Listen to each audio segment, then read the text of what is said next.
Gel o zaman. Babam oğlum bundan olmaz. Ondan sonra süpürge al da gel.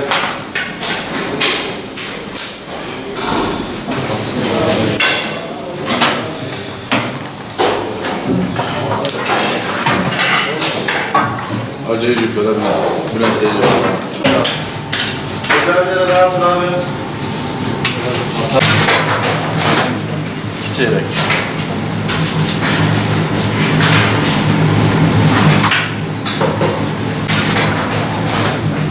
Çeyrek.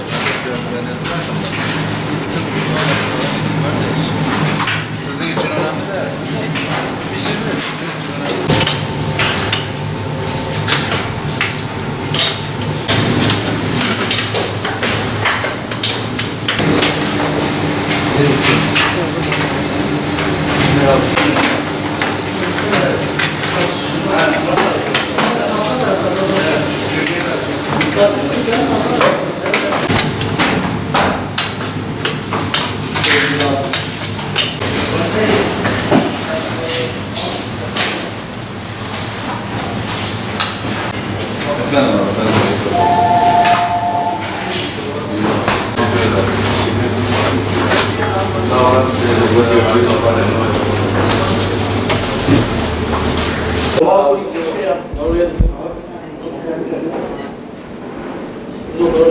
Abi şeyle bir şey var.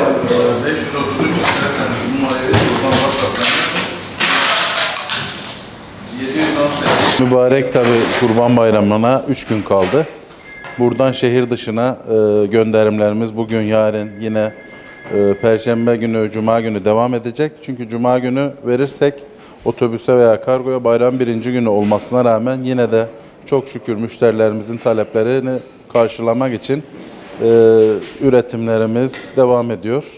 Tüm baklava severlere Gaziantep'ten tüm Türkiye'ye ve dünyaya ürünlerimizi ulaştırmaya çalışıyoruz.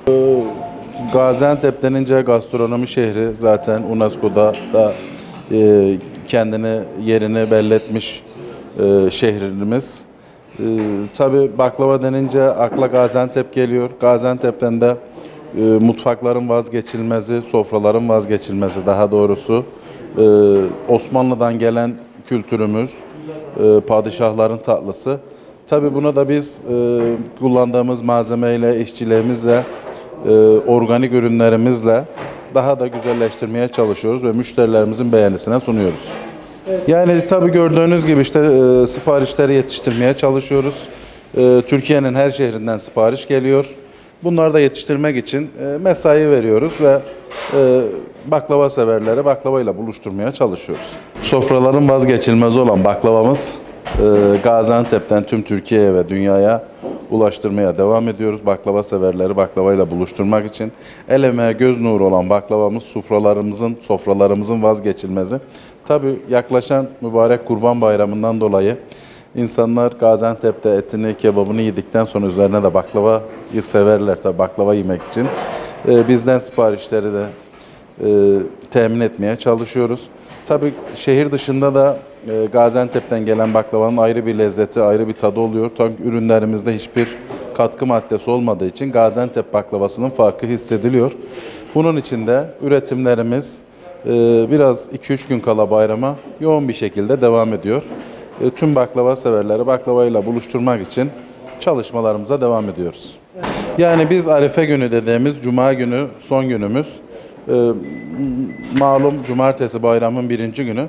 Biz Cuma gününden bütün hazırlıklarımızı, siparişlerimizi yetiştireceğiz inşallah.